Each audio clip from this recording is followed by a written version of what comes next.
coisa de falar hoje. Vamos lá. Bom dia, boa tarde, boa noite para todos e todas.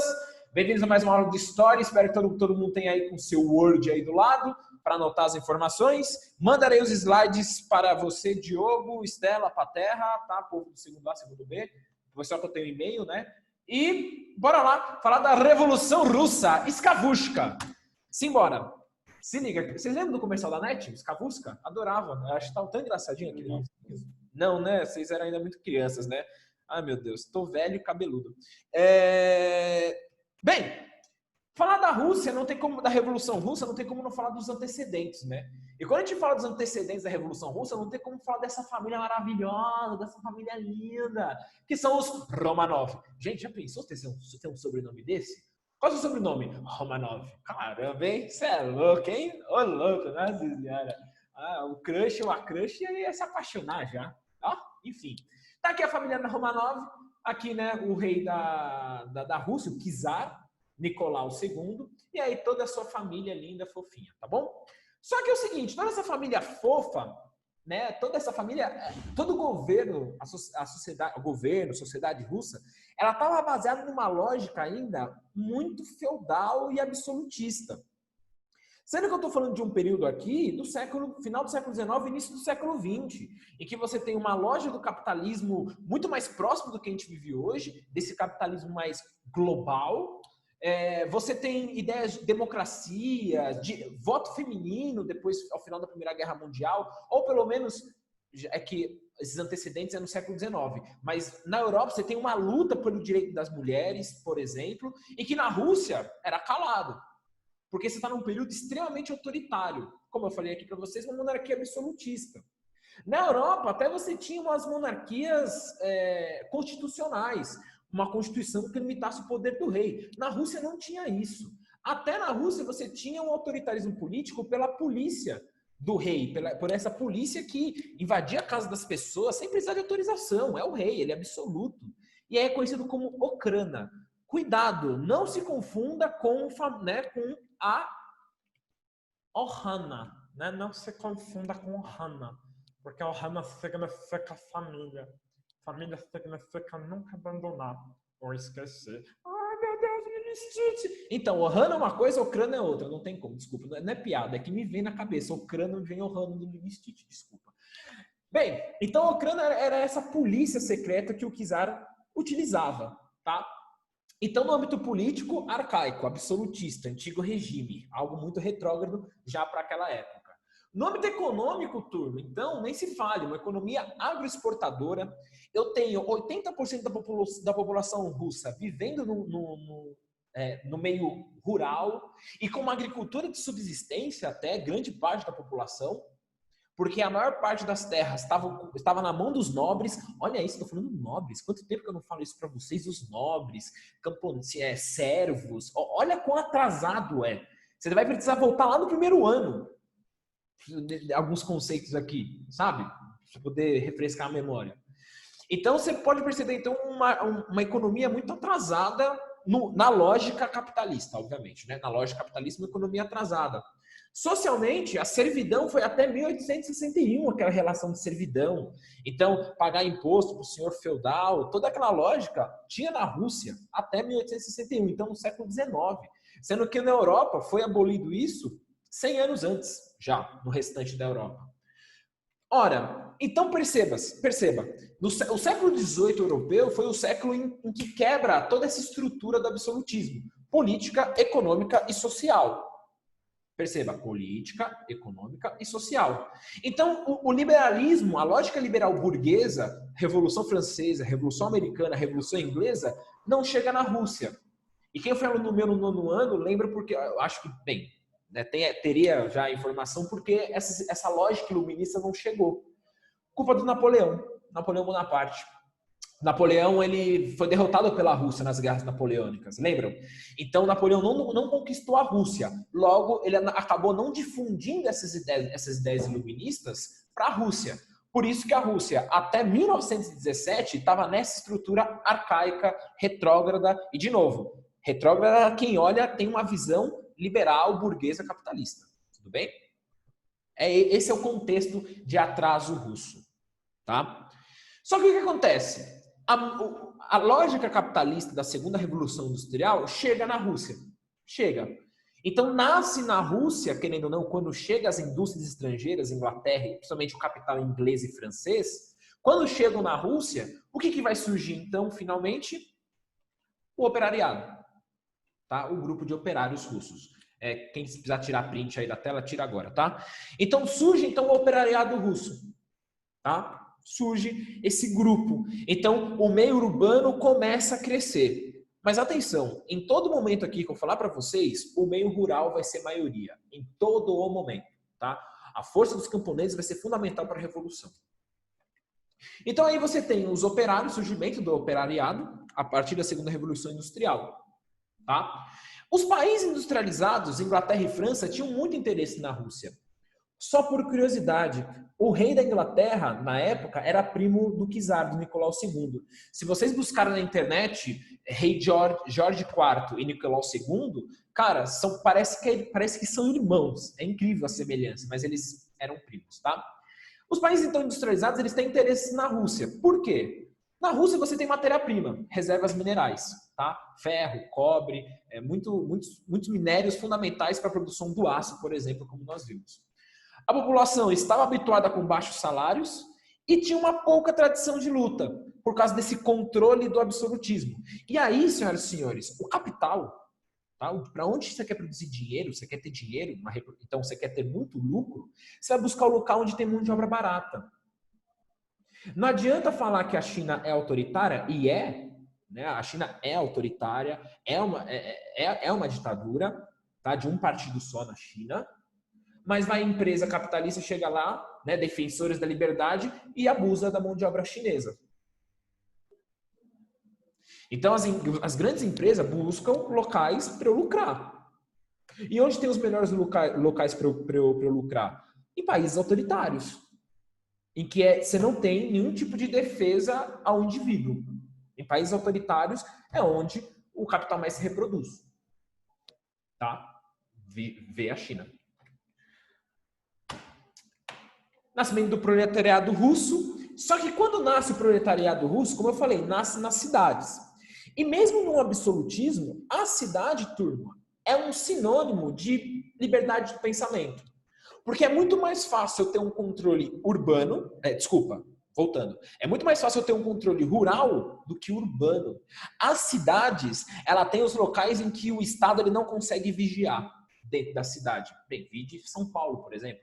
Você não conhece todo mundo da cidade de São Paulo, você não conhece todos os locais da cidade, muito menos o Estado. Quem mora em periferia conhece, sabe, né? A polícia não entra na favela. Certo? Então você tem locais de liberdade de pensamento com esse início de urbanização da Rússia. Ora, que tipo de ideias, então, sei lá, vão chegar na Rússia em pleno século XIX, em pleno auge da segunda revolução industrial? Olha ele aí de volta, né? O marxismo. A lógica, as teorias marxistas vão chegar na Rússia, vão chegando na Rússia, tá?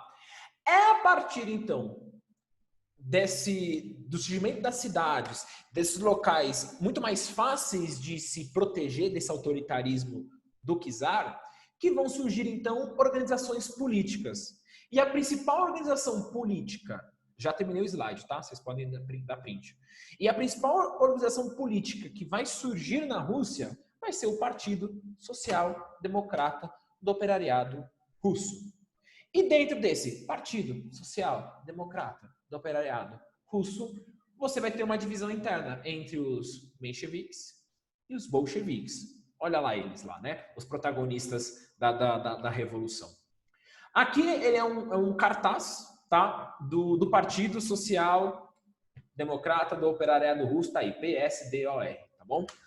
E aí você tem a divisão do partido, como eu falei, entre mencheviques e os bolcheviques, tá? Menchevique significa minoria, bolchevique significa maioria. Só que cuidado, tá? Mencheviques, essa ideia de minoria e maioria, o que ele quer dizer com isso? Os mencheviques representam uma lógica de uma minoria, mas eles eram... atenção que eu vou explicar para vocês, sei lá, vai que vocês leem em algum lugar, encontrem em algum lugar. Mencheviques, eles representam o pensamento de uma minoria, tá? de uma minoria da população russa. Mas dentro do partido, os mencheviques eles tinham maiores influências dentro do partido. Mas é minoria o quê? Em relação à população. Mas dentro do partido, os mencheviques eles tinham maiores representantes. E os bolcheviques eles vão chamar a maioria, por quê? Porque eles têm uma lógica que abarca a maioria da população. Mas dentro do partido, eles são minoria. Tá bom? Acho que falei devagar e deu para entender. Tá? Mas aí pegou o nome. Tudo bem? Pegou. Os mencheviques eles representam uma ideia de uma menor parte da população, de uma menor parte do operariado, e o bolchevique representa uma maioria, tá? Da população russa. Qual que é a lógica dos mencheviques? Qual que é a ideia dos mencheviques? O que eles defendem? Os mencheviques, eles têm como aliados a burguesia. Eles acreditam que, as lideranças mencheviques acreditavam que é o seguinte: nós precisamos desenvolver o capitalismo para chegar ao socialismo. E é bem a lógica do Marx. O Marx, a teoria marxista, acreditava que o socialismo ele vai surgir nas economias onde o capitalismo for mais desenvolvido. Porque o capitalismo vai gerar desigualdade, e gerando mais desigualdade, eu vou ter a revolução. Então, quanto mais o capitalismo, a lógica do Marx e a lógica desenvolvida pelos mencheviques, eu preciso desenvolver o capitalismo, então eu preciso ter um grande desenvolvimento do capitalismo para aí sim gerar uma força, gerar uma grande quantidade de operários e aí fazer a revolução. Portanto, os mencheviques eles tinham uma lógica de revolução muito mais etapista, uma coisa mais demorada, um processo mais lento, sem previsão de quando vai acontecer a chegada ao socialismo. Tá? A bandeira utilizada pelos mencheviques era a bandeira branca, e os líderes estão aí, o Martov e o Plekhanov. Tá? Plekhanov, tá? Enquanto que os bolcheviques têm como aliados, né, os camponeses. De novo, os mencheviques e bolcheviques são operários, tá? São operários, mencheviques e bolcheviques. Mas os mencheviques estão muito mais próximos de uma aliança com a burguesia, os bolcheviques uma aliança com os camponeses, com a maioria da população russa. E eles defendem uma lógica de uma revolução imediata. Só que eles não vão seguir a teoria marxista, mas a teoria do leninismo e marxismo. E aí, senhoras e senhores, há uma confusão geral hoje em dia, né? Falando que o marxismo ele é um perigo. Assim, o marxismo ele defende o desenvolvimento do capitalismo. O marxismo, já repito, o marxismo ele fala a revolução ela só vai acontecer quando eu chegar no auge do capitalismo. O Lenin ele fala o seguinte, cara, não dá para a Rússia se tornar uma grande potência capitalista. Não é possível. Eu preciso ir por um outro caminho para fazer a revolução. E é essa ideologia leninista marxista que muitos países subdesenvolvidos vão acabar angariando. China, Cuba, vão se inspirar no leninismo. Eu vou conseguir fazer a revolução socialista sem precisar de um desenvolvimento capitalista. Marx, ele não viu a Revolução Russa, ele morreu em 1888. Marx acreditava que a Revolução Socialista ia acontecer na Inglaterra, na Alemanha, países ultra-industrializados. Não apostava nem um pouco na Rússia, não fazia sentido na sua lógica. Lenin defende, nós precisamos de um outro caminho. De um caminho que passe pela questão, não, pelo desenvolvimento, que não precise o país ser superindustrializado para fazer a revolução. Tá? Essa é a lógica do Lenin e vai conseguir concretude na Rússia, vai conseguir acontecer na realidade na Rússia. A bandeira é vermelha, o líder, o Lenin, tá? Quem precisar tirar print, tira. Espero que eu tenha sido claro. Vai precisar se lembrar um pouco da ideologia marxista, que eu já expliquei um pouco para vocês. A lógica marxista é o quê? Com o desenvolvimento do capitalismo, eu vou gerar uma grande massa de operários que vai fazer a revolução. Só que na Rússia, para isso acontecer, não dá massa de operários. A maioria é camponesa. E aí o Lenin tem uma lógica, tem uma saída de que é possível fazer uma revolução socialista inspirada em Marx, mas sem precisar ter um grande desenvolvimento do capitalismo. E aí surge o socialismo marxista do Lenin. Beleza? Espero que eu tenha sido claro aqui com vocês, tá? Aqui uma foto deles, tudo bem? Então, os dois líderes dos mencheviques e o grande líder bolchevique, tudo bem? Bem, Tá lá, então, a formação desses grupos, esse partido que era ilegal na época, né? Não era permitido. O que vai ativar, né? Quando vai ser a primeira ativação desses grupos, tá? Para poder participar de algum levante? Vai ser em 1905 com o Domingo Sangrento, né? Famoso Domingo Sangrento. Aqui você tem um desenho do que aconteceu na Rússia. Essa é uma história bem famosa, tá? Em janeiro de 1905. A guerra russo-japonesa cria uma grande fome. Se a gente lembrar lá do imperialismo japonês, vocês vão lembrar, né, que a Rússia entre guerra com o Japão, querendo o território ali da Manchúria, tudo bem? Nessa guerra russo-japonesa você tem a fome. E aí, senhoras e senhores, o que acontece? Um grupo de manifestantes, de maneira pacífica, desarmados, foram lá na frente do Palácio de Inverno de São Petersburgo, tá? Ou na época conhecido como Petrogrado, e pedindo, né, tendo algumas reivindicações. Só que pensem, essas pessoas lá fora, num domingo, obviamente domingo sangrento, saíram do trabalho, pacíficos, desarmados, e cantavam o grande hino, tipo, Deus salve o rei, Deus salve o czar. Então era extremamente pacífico. E o que eles reivindicavam? Ora, uma Assembleia Constituinte, para ter representantes do povo, representantes populares, melhorias no trabalho. Nessas melhorias do trabalho, uma redução da jornada de trabalho, colocasse para 8 horas e não 14 horas como era. Salário mínimo, leis que protegessem os trabalhadores, leis que dessem obrigações ao dono da fábrica, por exemplo, dar hora de almoço, pagar hora extra e assim por diante. Leis que protegessem esses trabalhadores, tá? E liberdade religiosa e de expressão. A Rússia, ela era católica ortodoxa, tá? Era católica ortodoxa, mas você tinha uma grande quantidade de judeus, tá, na Rússia, e cresciam cada vez mais. Então eles pediam uma liberdade religiosa, uma liberdade de expressão. Bem, Czar viu tudo aquilo, viu aquele monte de gente pobre, suja nos seus portões e mandou os soldados atirarem. E atiraram. Nesse domingo, 5.000 homens, mulheres, crianças, velhos, senhoras morreram aos portões do Palácio de São Petersburgo, tá? No Palácio de Inverno. Isso vai gerar uma grande revolta, uma quantidade gigantesca de greves e um levante de marinheiros, o famoso...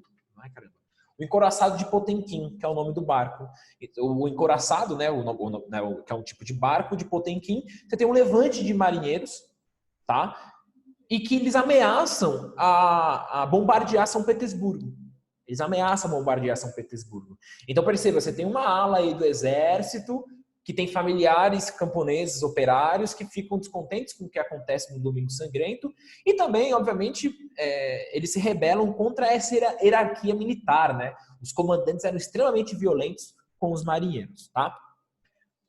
Qual que é a decisão? E também eles eram contra a guerra, né? Uma guerra que só estava prejudicando a Rússia, alastrando a fome. Com essa pressão popular, pós o Domingo Sangrento e esse encouraçado, Nicolau ele assina a saída da guerra, o Tratado de Portsmouth. A Rússia sai da guerra contra o Japão e o Japão, obviamente, se declara vitorioso. E sim, saiu vitorioso. A Rússia fala, desisto, bandeira branca, eu estou com problemas internos aqui. Só que mesmo, pode tirar print, só que ele mesmo saindo da guerra, as manifestações continuam. Greves continuam dentro da Rússia, que obrigam o czar, em outubro, fazer um manifesto. E nesse manifesto, ele vai criar uma assembleia que vai ser a Duma, uma assembleia constituinte. Finalmente, somente no século XX, a Rússia ela vai deixar de ser absolutista. Na próxima imagem aqui você tem a abertura dessa assembleia, conhecida como Duma, tá? A Assembleia Constituinte ela tem o nome, a Duma, que fez parte então do Manifesto de Outubro. Tudo bem? Perceba, ela lotada, cheia, o pessoal, todo feliz. Então tá aí, a criação da Duma, o parlamento, certo? A Rússia em 1906 torna-se então uma monarquia parlamentar. No entanto, turma, é fundamental vocês tomarem cuidado, que achando assim, beleza, o rei vai ter os poderes limitados, vai estar tranquilo, suave, vai ser lindo. Então, não. não vai ser lindo, não vai ser bonito, porque o voto vai ser censitário. Quem participa da Duma? Uma elite nacional, uma elite composta por donos de terras, por nobres. E o Nicolau II constantemente dissolvia a Duma, tá? Dissolvia, voltava, aí quando você tinha algum tipo de reclamação, ele fechava de novo, aí reabria depois de um tempo. Então, assim, foi muito uma fachada, uma clássica fachada, tá? Era um parlamento que era muito dependente ainda do poder do rei. Tudo bem? E, obviamente, isso vai gerar descontentamentos.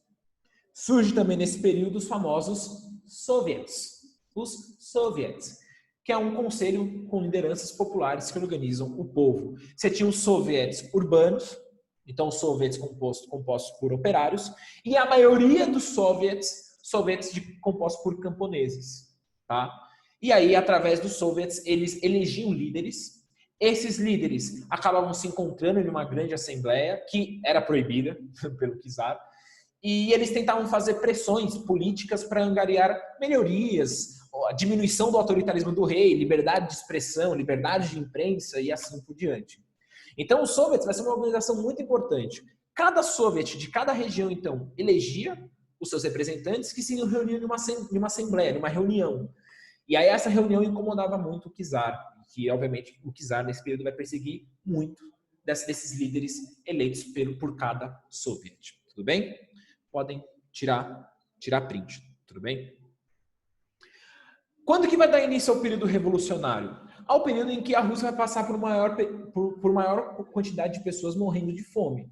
E que período é esse? Se a guerra russo-japonesa já gerou uma grande quantidade de fome, que outra guerra será, sei lá, que passou na Europa e que vai gerar uma fome desgraçada na Rússia? Se você pensou Primeira Guerra Mundial, acertou, miserável. Primeira Guerra Mundial. Primeira Guerra Mundial vai ser desastrosa para a Rússia.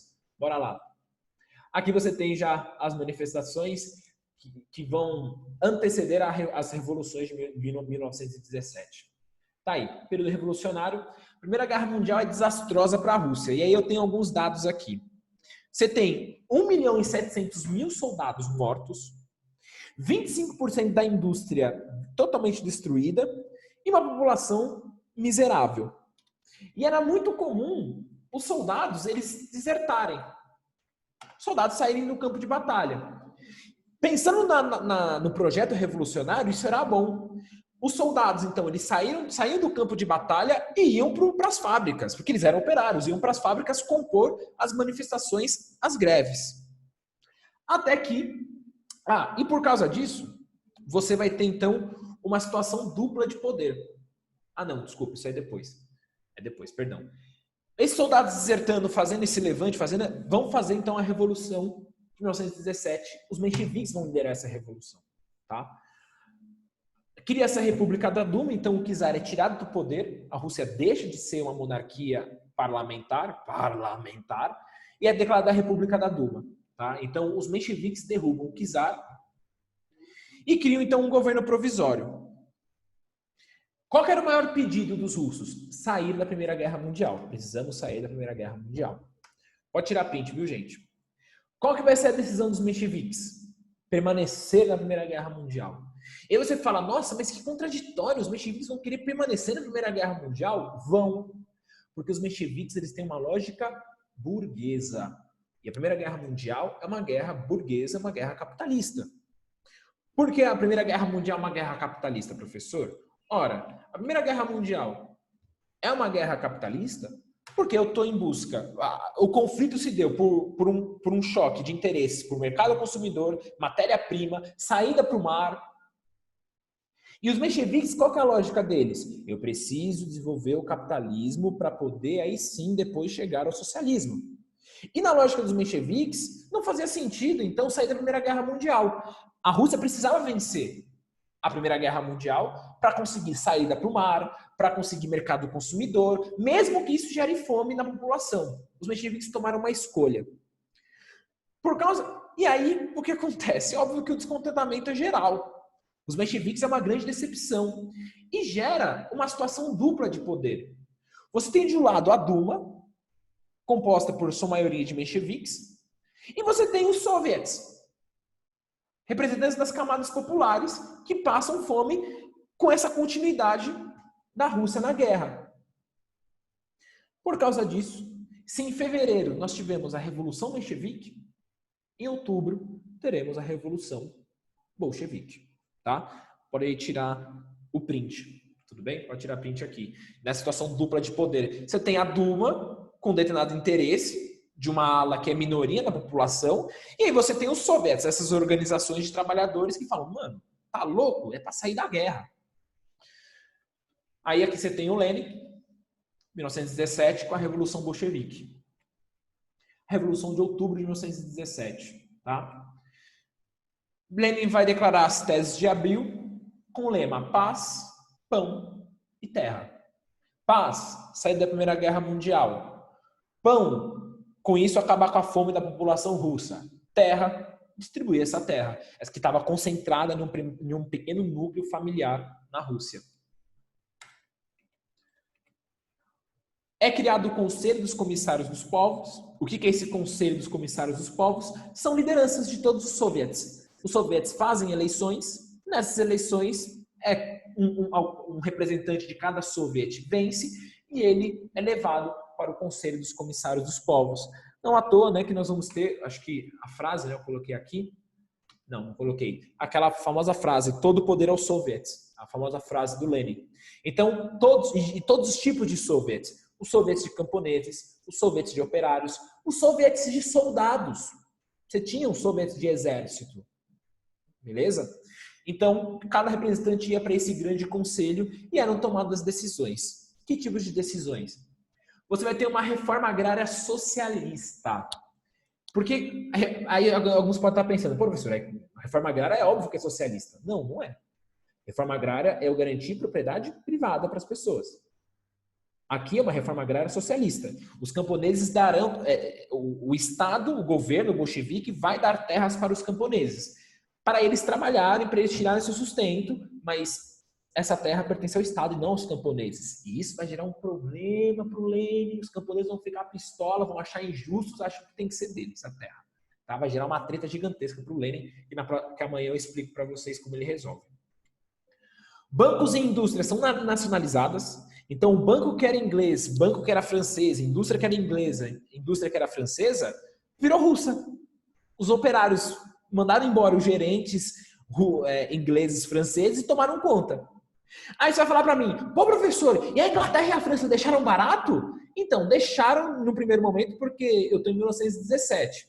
Ainda estou na Primeira Guerra Mundial. Então, as tropas francesas e inglesas estão brigando com a Alemanha. Não tem como mandar um exército para a Rússia.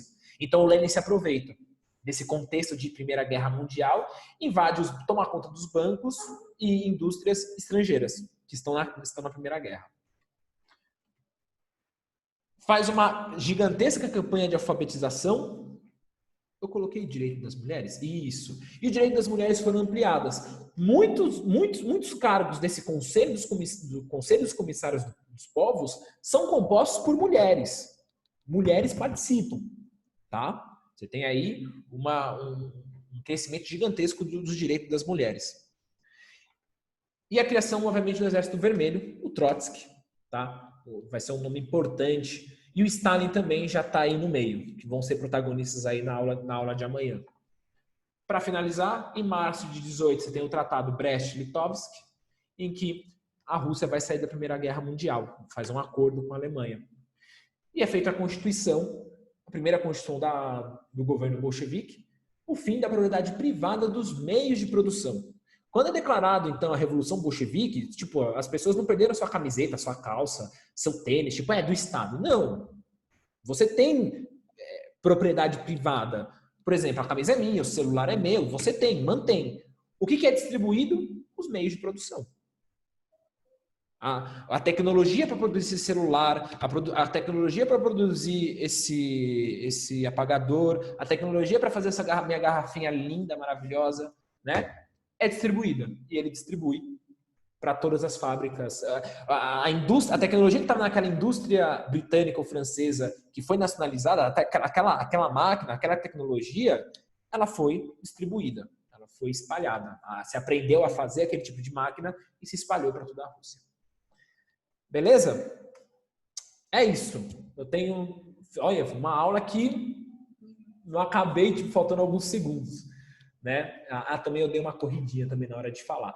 Mas é isso. Se alguém tiver alguma dúvida, alguma pergunta, eu volto o slide aí, eu tiro, eu entro de novo no vídeo, enfim. É isso que eu tinha para falar hoje. Tá bom? Ó, acabou.